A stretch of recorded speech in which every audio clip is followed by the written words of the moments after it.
चलिए जानते हैं उत्तर प्रदेश के आज सुबह के सभी मुख्य समाचार, ताजा ब्रेकिंग न्यूज 25 फटाफट बड़ी खबरों को। उससे पहले वीडियो को लाइक नहीं किया है तो लाइक कर दें और एक एक करके सभी खबरों को आखिर तक जरूर देख लें।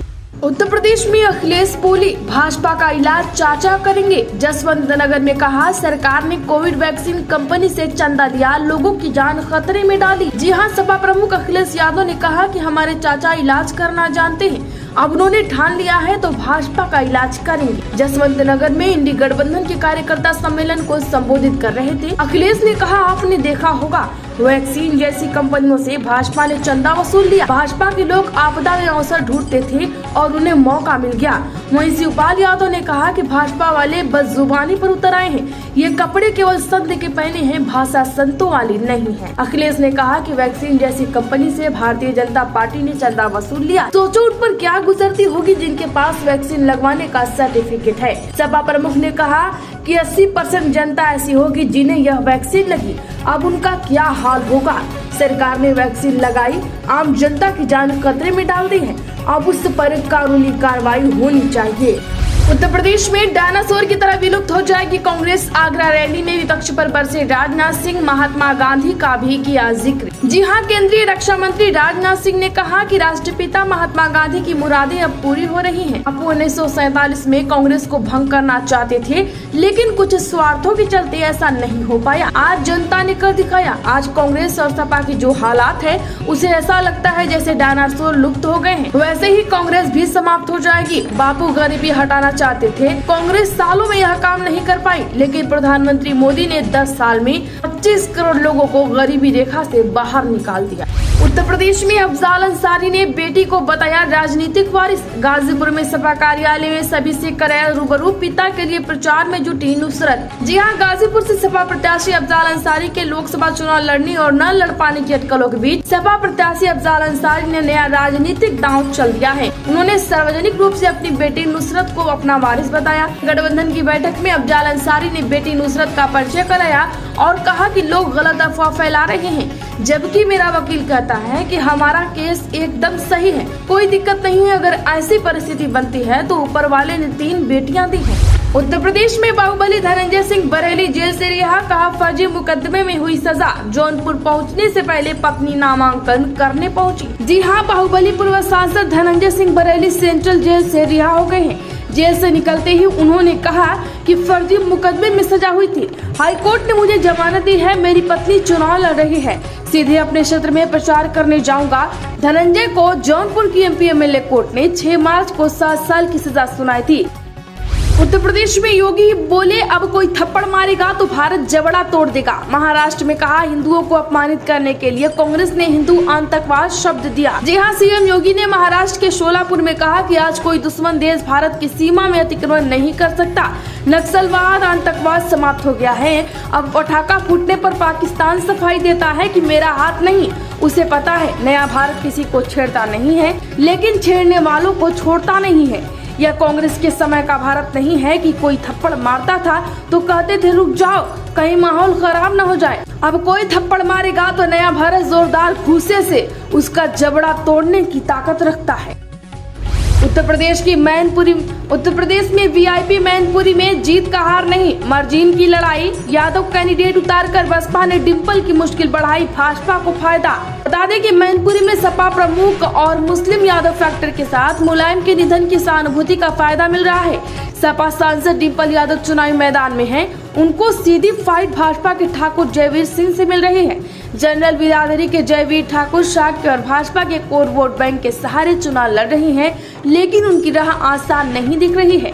गुंडागर्दी और लॉ एंड ऑर्डर के मुद्दों पर जयवीर सपा के गढ़ में सेंधमारे की कोशिश कर रहे हैं और अमित शाह और योगी आदित्यनाथ मैनपुरी में हिंदुत्व और राम मंदिर की बातें कर रहे हैं, मगर डिंपल अकेले ही भाजपा के कुंभों पर भारी दिख रही है। हालांकि मैनपुरी 28 साल से सपा की सुरक्षित सीट रही है। उत्तर प्रदेश के नोएडा में डीपीएस को उड़ाने की धमकी, ईमेल आने के बाद स्कूलों के बच्चों को भेजा गया घर, अभिभावकों को इमरजेंसी मैसेज जारी। बता दें कि नोएडा के डीपीएस स्कूल को उड़ाने की धमकी मिली है। धमकी ईमेल के जरिए आई है। सावधानी के तौर पर नोएडा के सेक्टर 30 के डीपीएस और सेक्टर 122 के डीपीएस को खाली कराया गया। यहाँ से बच्चों को घर भेज दिया। पुलिस स्क्वाड और डॉग स्क्वाड है, पूरे स्कूल की जांच पड़ताल की जा रही है।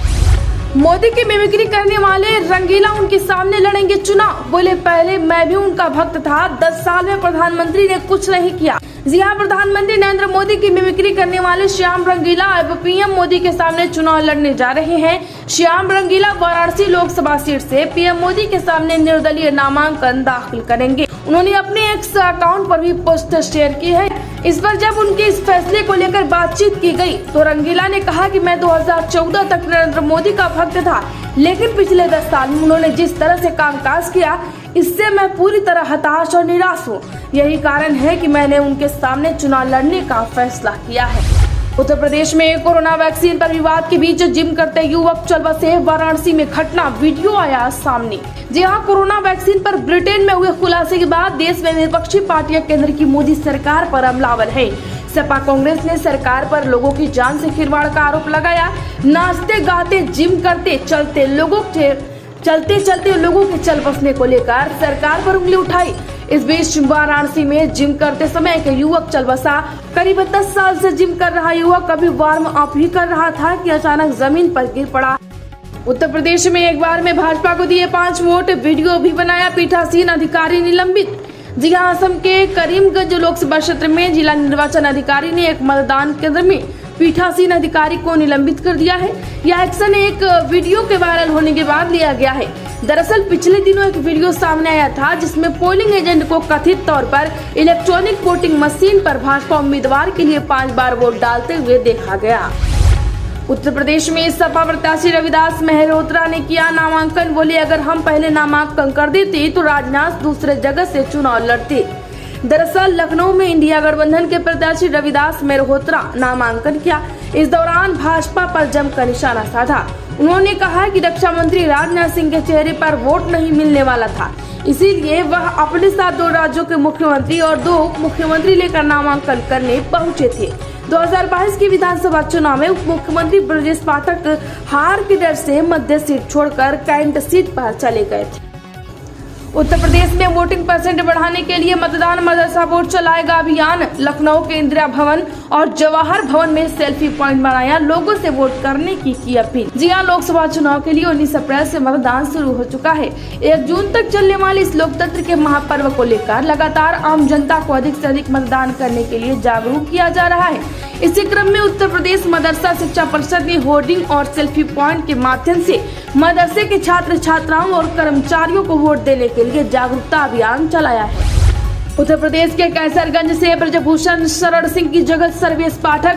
कांग्रेस के बाद भाजपा की फर्जी सूची वायरल। जी हाँ, कैसरगंज लोकसभा सीट पर भाजपा की ओर से उम्मीदवारों को लेकर प्रयासों का दौर बीते दिनों भी जारी रहा। इस बीच एक सूची ने कैसरगंज से सांसद बाहुबली ब्रजभूषण शरण सिंह की जगह सर्वेश पाठक को प्रत्याशी बताया गया। यह सूची तेजी से वायरल हुई तो भाजपा की तरफ से अपना बयान भी आया। सूची को फर्जी बताया गया है। उत्तर प्रदेश में राम नाम सत्य के लिए भी चाहिए 4 लोग, वहाँ तो सिर्फ 2 ही हैं। कांग्रेस पर सीएम योगी का अटैक। जी हाँ, यूपी के सीएम योगी आदित्यनाथ कांग्रेस पर बड़ा हमला बोला है। योगी ने महाराष्ट्र के सांगली और सोलापुर में भाजपा प्रत्याशियों के समर्थन में जनसभाओं को संबोधित किया।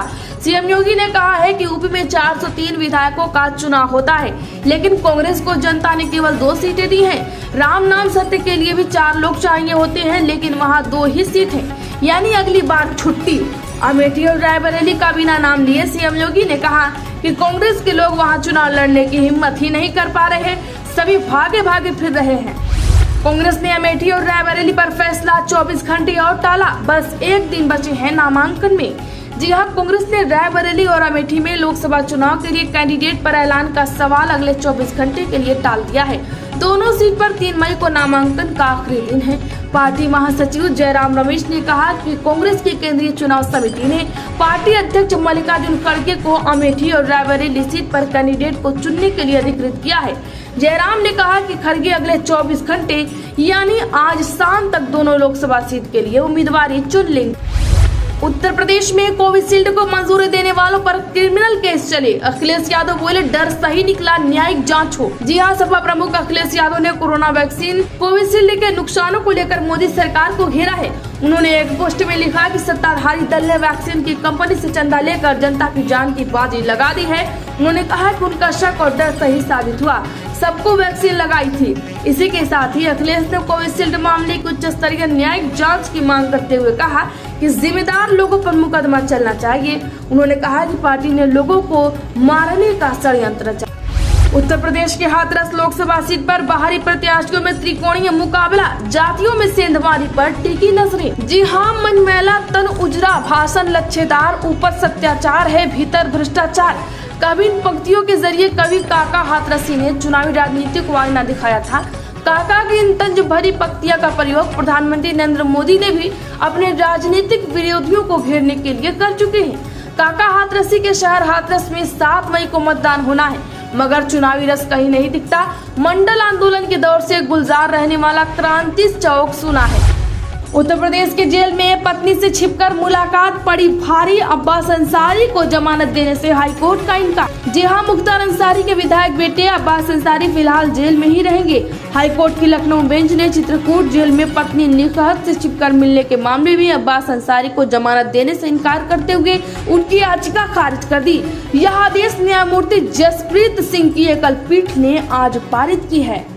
लोग मुझको मरकहवा सांड कहते हैं। ओम प्रकाश राजभर अपने ही अंदाज में कर रहे चुनाव प्रचार। जी हां, सुहलदेव भारतीय समाज पार्टी के अध्यक्ष और कैबिनेट मंत्री ओम प्रकाश राजभर अपने बयानों को लेकर अक्सर चर्चा में रहते हैं। इस दिनों बाद चुनाव प्रचार में जुटे हैं। उनकी पार्टी भाजपा के साथ मिलकर चुनाव लड़ रही है। एनडीए का हिस्सा बनी सपा को भाजपा ने यूपी की 80 सीटों पर 1 सीट घोसी पर भी टिकट दिया है। इस इलाके को मुख्तार अंसारी का गढ़ माना जाता था। ओम प्रकाश राजभर ने इस सीट से अपने बड़े बेटे और पार्टी नेता अरविंद राजभर को उतारा है।